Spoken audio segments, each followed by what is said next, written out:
स्वागत है आपका मगर न्यूज पर। आज है 8 अगस्त 2022 सोमवार का दिन। आज है सावन मास की शुक्ल पक्ष की एकादशी तिथि। आज का दिन धार्मिक दृष्टि से बहुत ही महत्वपूर्ण है। आज सावन का चौथा और आखिरी सोमवार है। ये दिन भगवान शिव जी का सबसे प्रिय दिन माना जाता है। इसके अलावा पौराणिक मान्यताओं के अनुसार सावन माह की शुक्ल पक्ष की एकादशी को पुत्रदा एकादशी के नाम से भी जाना जाता है। इस दिन भगवान विष्णु की विशेष पूजा जो है वो यहाँ पर की जाती है।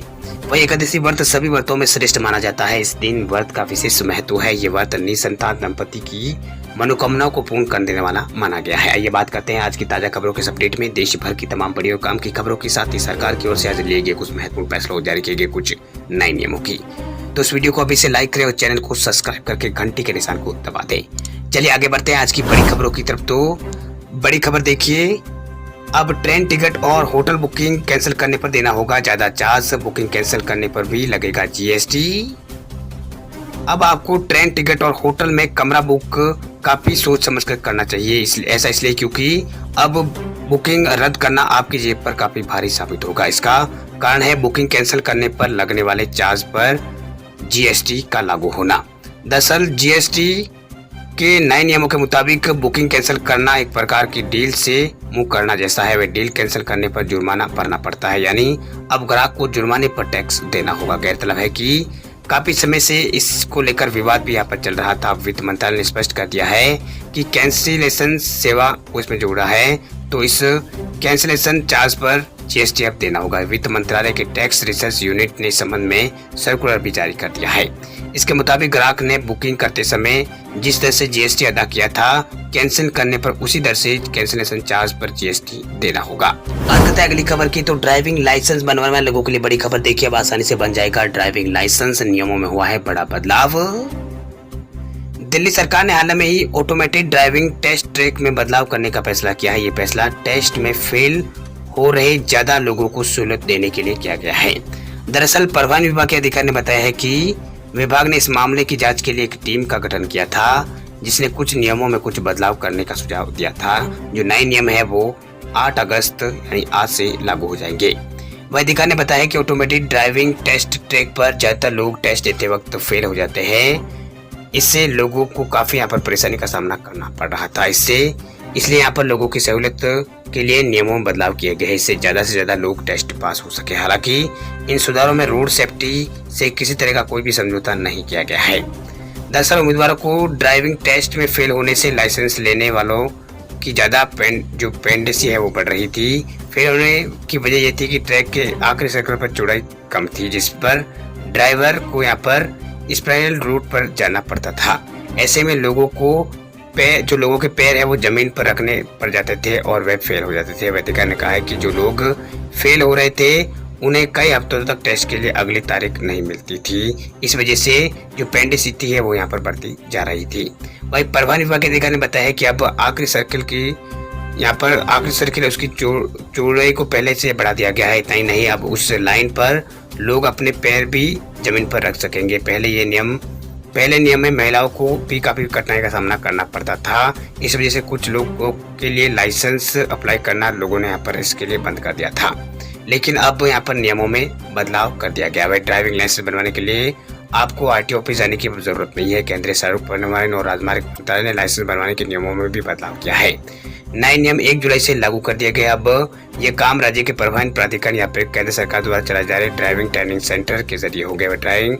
अगर आपको लाइसेंस बनवाना है तो आपको यहाँ पर जो ड्राइविंग ट्रेनिंग सेंटर है वहाँ जाना होगा। बात करते हैं अगली खबर की। दोस्तों, महीने अब तक 4 बैंकों ने बढ़ाई है लोन पर ब्याज दरें। रेपो रेट में वृद्धि का दिखा है असर। आरबीआई की मौद्रिक नीति समिति द्वारा मुद्रास्फीति को नियंत्रण करने के लिए रेपो रेट में 50 बेसिस पॉइंट की बढ़ोतरी के बाद ICICI bank, Punjab national bank, bank of Baroda और केनरा बैंक ने अपनी ब्याज दरों में वृद्धि की है। दरअसल रेपो रेट में वृद्धि के बाद बैंक जमा राशि और लोन देने पर ब्याज दरें यहाँ पर बढ़ा रहे हैं। संभव है कि आने वाले हफ्तों में हमें बैंकों से भी यहाँ पर इस तरह की बढ़ोतरी देखने को मिले। बता दें आपको कि आरबीआई की मौद्रिक नीति समिति की जो बैठक है 5 अगस्त को उसमें यहाँ पर रेपो रेट बढ़ोतरी यहाँ पर करने का फैसला लिया गया था, जो कि 5.40% कर दिया गया था। इसका सीधा असर बैंक ग्राहकों तक अब पहुंचेगा। वही बैंक ग्राहकों को यहाँ पर किस्त का पैसे ज्यादा देने होंगे। वही bank of Baroda, ICICI bank और केनरा बैंक ने और इसके अलावा पंजाब नेशनल बैंक ने ब्याज दरों में बढ़ोतरी यहाँ पर कर दी है। वहीं आरबीआई ने मई और जून में कुल 90 बेसिस पॉइंट की वृद्धि के बाद अगस्त में एक बार फिर रेपो रेट में 50 बेसिस पॉइंट की वृद्धि की है। वहीं आरबीआई ने बैंकों द्वारा दिए जाने वाले लोन की ब्याज दर को 3 महीने यहाँ पर 1.40% बढ़ा दिया है। जानकारी के अनुसार इसके आगे भी बढ़ाए जाने का अनुमान है। यस बैंक के मुख्य अर्थशास्त्री ने कहा है कि आरबीआई रेपो रेट को दिसंबर तक 6% तक ले जाएगा। चलिए बात करते हैं अगली खबर की। तब 5G से सेकंड्स में होगी फिल्में डाउनलोड, पुराने मोबाइल से भी चलेगा तेज इंटरनेट। भारत में बहुत जल्द 5G नेटवर्क की सुविधा मिलने वाली है। एयरटेल और जियो इसी महीने यानी अगस्त के आखिर तक 5G नेटवर्क को डिप्लॉय करना शुरू कर सकते हैं। एयरटेल ने इसके लिए एरिक्सन, नोकिया और सैमसंग के साथ 5G नेटवर्क एग्रीमेंट पर साइन किए हैं। वही 5G की वजह से यहाँ पर काम करने और गेम खेलने के तरीके पूरी तरह से अब देश में यहाँ पर बदलने वाले हैं। वही mobile network 5G wireless network के लिए एक ग्लोबल स्टैंडर्ड है जो कि 4G नेटवर्क की क्षमताओं में सुधार करेगा। वही 5G की कनेक्टिविटी बहुत ही तेज होगी। ये गेमिंग और एंटरटेनमेंट के लिए जैसे बेहतरीन साबित होने वाला है। 5G की स्पीड 4G की स्पीड से 100 गुना तेज हो सकती है। इसके जरिए आप मात्र 10 सेकंड में 2 GB तक की जो फिल्म है वो डाउनलोड कर सकेंगे। वही आपके 4G मोबाइल में 5G नेटवर्क काम करेगा, ये यहाँ पर फिलहाल इसमें नहीं कहा गया है। दरअसल इसके लिए आपको 5G फ़ोन होना ज़रूरी है। हालांकि अगर आप वाईफाई 5G स्पीड में अगर चला रहे हैं तो आप उससे अपना मोबाइल कनेक्ट करें तो आपको 5G स्पीड मिल जाएगी। यानी पुराने फ़ोन में आपका जो पुराना 4G मोबाइल है उसमें 5G फ़ोन जो है वो नहीं चलेगा। इसमें आपको यहाँ पर 5G फ़ोन लेना होगा। इसके अलावा जियो और एयरटेल देश के कुछ शहरों में 5G सेवा शुरू करने वाले इस अगस्त महीने में। अगस्त 2022 के अंत तक ये 5G सेवा जो है वो शुरू होने की संभावना जताई जा रही है। इसके अलावा 5G यहाँ पर लॉन्च होने से पहले जो फ़ोन अगर आपको 5G लेते तो उसमें आपको बता दें कि मार्केट में कई तरह के स्मार्टफोन मौजूद है जिनमें हम आपको 20,000 रुपये से कम के ऑप्शन बता रहे हैं जो बेहतर 5G स्मार्टफोन ऑप्शन साबित हो सकते हैं। जिसमें आपको पोको का मिलेगा M4 5G और OnePlus Nord CE2, ये फ़ोन आपको यहाँ पर 20,000 से कम मिल जाएगा। इसके अलावा Realme 9 5G SE ये फ़ोन भी आप यहाँ पर खरीद सकते हैं। चलिए बात करते हैं अब अगली खबर की। तब यूपीआई पेमेंट करने के लिए आपको नहीं पड़ेगी इंटरनेट की जरूरत। डिजिटल इंडिया के इस दौर में आज देश में ज्यादातर चीजें ऑनलाइन हो गई है। यूपीआई पेमेंट डिजिटल सर्विस से इसमें अहम भूमिका यहाँ पर निभा रहा है। भाई यूपीआई पेमेंट के लिए फोन में इंटरनेट होना जरूरी है, ऐसे में आपको लगता होगा, लेकिन असल में ऐसा नहीं है। आप यहाँ पर बिना इंटरनेट के भी आसानी से यहाँ पर यूपीआई पेमेंट कर सकते हैं।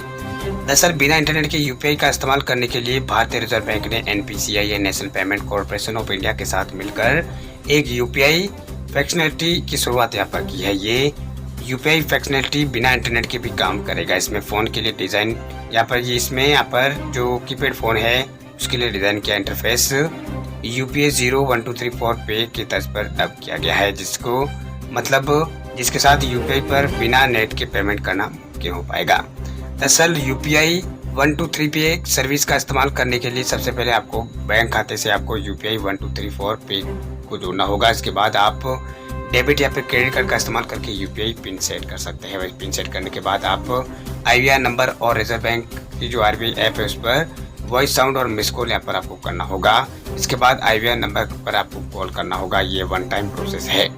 अब आप अपने फ़ोन से यहाँ पर 08054163666 पर नंबर पर कॉल आपको करना होगा। वहाँ आपको भाषा चुनकर आप वहाँ से यहाँ पर यूपीआई पेमेंट कर सकते हैं। इसके अलावा मिस कॉल की मदद से आप यूपीआई पेमेंट कर पाएंगे। बात करते हैं अगली खबर की। तो बढ़ती महंगाई के बीच आम आदमी के लिए राहत भरी खबर, खाने के तेल के भाव में आई है गिरावट। बढ़ती महंगाई के बीच आम आदमी के लिए राहत भरी खबर। दरअसल बीते सप्ताह विदेशी बाजारों में खाद्य तेल की दाम टूटने की वजह से देश भर के तेल तेलन बाजारों में सरसों, मूंगफली, सोयाबीन और इसके अलावा दूसरे सभी खाद्य तेल की कीमतों में हानि दर्ज हुई है। बाकी तेल तेलों के भाव में बदलाव नहीं हुए। वे बाजार के सूत्रों ने कहा है कि अतिरिक्त खाद्य तेल के सस्ता होने से बीते सप्ताह तेल तेलन की कीमतों में गिरावट आई है। ऐसे सूत्रों ने कहा है कि सीपीओ के भाव मौजूदा समय में यहाँ पर कमजोर हुआ है। वह का तेल बंदरगाह पर जो तेल है वो पड़ा है। वह अचानक भाव टूटने के बाद उन्हें सस्ते में बेचने में यहाँ पर अब सस्ता बेचने की ऊपर ये मजबूरी है। इसके अलावा आगे जो सीपीओ और सूरजमुखी और पामोलिन तेल की खेप आएगी उसकी कीमत मौजूद भाव से 30 से 40 रुपए कम होगी। वह सूत्रों ने कहा कि वैश्विक तेल की कीमतों में आई भारी गिरावट के मद्देनजर बीते सप्ताह सरकार ने तेल संघों और तेल उद्योगों वालों की यहाँ पर बैठक बुलाई थी। बैठक में तेल संघों और तेल उद्योगों के प्रतिनिधियों ने अगले 10 दिनों के अंदर खाद्य तेल की कीमतों में 8 से 10 रुपए प्रति लीटर कम करने का आश्वासन दिया है। चलिए बात करते हैं अगली खबर की, तो राशन कार्ड धारकों के लिए बड़ी खबर। देखिए, सरकार ने गरीबों के लिए कर दिया है ये ऐलान, अब करोड़ों लोगों को मिलेगा फटाफट फायदा। राशन कार्ड को लेकर केंद्र सरकार की ओर से नई सुविधा की शुरुआत की गई है। इसका फायदा करोड़ों लोगों को मिलने वाला है। दरअसल केंद्र सरकार ने 11 राज्यों और केंद्र शासित प्रदेशों में राशन कार्ड जारी करने के लिए एक साझा रजिस्ट्रेशन की सुविधा की शुरुआत की है। दरअसल इस पंजीकरण का उद्देश्य बेकार और निराश्रित और इसके अलावा प्रवासियों और अन्य पात्र लाभार्थियों को राशन कार्ड के लिए आवेदन कराना सक्षम बनाना है। राष्ट्रीय खाद्य सुरक्षा अधिनियम लगभग 81 करोड़ से ज्यादा व्यक्तियों के लिए अधिकतम कवरेज प्रदान करता है। वर्तमान में इस अधिनियम के तहत लगभग 80,84 करोड़ लोग हैं उनसे अत्यधिक रियायत पर आधार पर खाद्यान्न दिया जाता है। इस हिसाब से 1.58 करोड़ और लाभार्थी अब जोड़े जा सकते हैं। वहीं खाद्य सचिव ने कहा है कि माई राशन माई राइट का उद्देश्य राज्यों और केंद्र शासित प्रदेशों में पात्र लाभार्थियों को शीघ्र यहाँ पर पात्र लाभार्थियों की पहचान करना है, साथ ही इस तरह के लोगों की राशन कार्ड जारी करने में मदद करना है। बात करते हैं अगली खबर की, तो राजेश झुनझुनवाला की एयरलाइंस आकाशा हुई है लॉन्च। सिर्फ 1916 रुपए में बुक करें टिकट। शेयर बाजार के बिग बुल जो है राकेश झुनझुनवाला, उनके निवेश वाली जो एयरलाइंस है आकाशा एयर, उसकी पहली फ्लाइट रविवार को यहाँ पर मुंबई से अहमदाबाद के लिए रवाना हुई। वही यूनियन सिविल एविएशन मिनिस्ट्री के जो मिनिस्टर है ज्योतिरादित्य सिंधिया, उन्होंने आकाशा की पहली कमर्शियल फ्लाइट को झंडी दिखाई। ये फ्लाइट 11:25 से अहमदाबाद पहुंची है। वही मुंबई से ये यहाँ पर 8:05 पर से उड़ान भरी थी।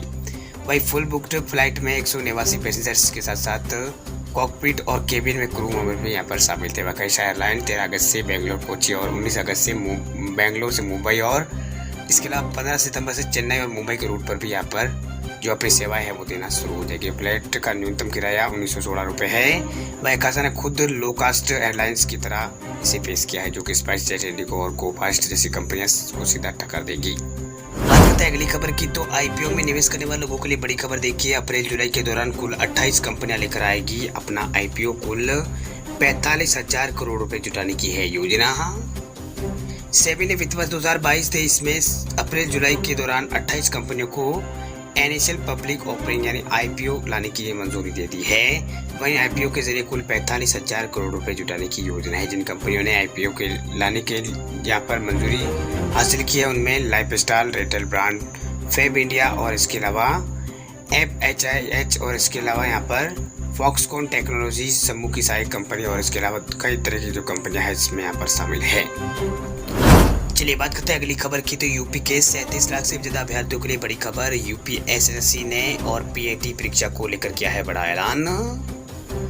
उत्तर प्रदेश से पीएटी परीक्षा की तैयारी करने वाले उम्मीदवारों के लिए बहुत बड़ी खबर सामने आई। दरअसल उत्तर प्रदेश अधीनस्थ सेवा चयन आयोग यानी यूपीएसएससी की ओर से करवाई जाने वाली यूपी पीईटी यानी प्रारंभिक की जो अर्थ परीक्षा है उसको स्थगित कर दिया गया है। यूपी पीईटी की परीक्षा पहले 18 सितंबर को आयोजित कराने वाली थी, अब इसको यहाँ पर आगे बढ़ा दिया गया। 15 और 16 अक्टूबर को इसको यहाँ पर आयोजित किया जाएगा। बता दें आपको कि उत्तर प्रदेश अधीनस्थ सेवा चयन आयोग की ये सूचना 6 अगस्त को जारी की गई, जिसमें ये बताया गया है कि सितंबर में होने वाली यूपी पीईटी की परीक्षा स्थगित कर दी गई है। इस साल इस परीक्षा को देने वाले उम्मीदवारों की संख्या कुल 37,63,000 से ज्यादा है। वहीं उत्तर प्रदेश अधीनस्थ सेवा चयन आयोग के इस फैसले से काफी उम्मीदवारों पर असर हुआ है। वे परीक्षा की तैयारी कर रहे उम्मीदवार अब अपनी तैयारी को यहाँ पर उनको अपनी तैयारी को आगे बढ़ाने के और भी यहाँ पर समय मिल गया है।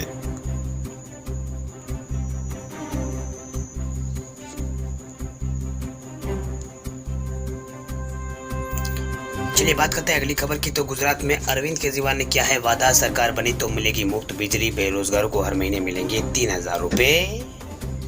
आम आदमी पार्टी के चीफ और दिल्ली के मुख्यमंत्री अरविंद केजरीवाल ने गुजरात दौरे के दौरान यहाँ पर उन्होंने कई दावे किए हैं। दरअसल आप प्रदेश की आम आदमी पार्टी की सरकार बनने की 3 महीनों के भीतर बिजली मुफ्त कर देने की बात यहाँ पर कही है। यही नहीं, केजरीवाल ने कहा है कि हमारे पास युवाओं के लिए रोजगार, बेरोजगारों के लिए भत्ते की योजना भी है। उन्होंने कहा कि हम दिल्ली मॉडल के आधार पर गुजरात के गाँवों में अस्पताल और स्कूल यहाँ पर बनाएंगे। इसके अलावा केजरीवाल ने कहा है कि गुजरात के लोगों को काफ़ी मुश्किल का सामना करना पड़ रहा है, उनके बिजली के बिल काफ़ी ज़्यादा है। उन्होंने कहा कि हमने दिल्ली में मुफ्त बिजली दी है, पंजाब में 25 लाख लोगों को बिजली का बिल अभी शून्य आया है, वहीं जल्दी पंजाब में 51 लाख घरों का बिजली बिल शून्य हो जाएगा। हम भरोसा दिलाते हैं कि गुजरात में भी 24 घंटा बिजली आएगी। हम पिछले साल भी बिजली बिल माफ़ यहाँ पर उन्होंने कहा है कि हम पिछले साल का जो बिजली बिल है वो भी माफ़ यहाँ पर कर देंगे। यानी कुल मिलाकर केजरीवाल ने यहाँ के युवाओं को बेरोजगार युवाओं को 3,000 रुपये प्रति माह भत्ता देने की बात कही है। इसके अलावा बिजली के बिल को माफ़ करने की बात भी कही है।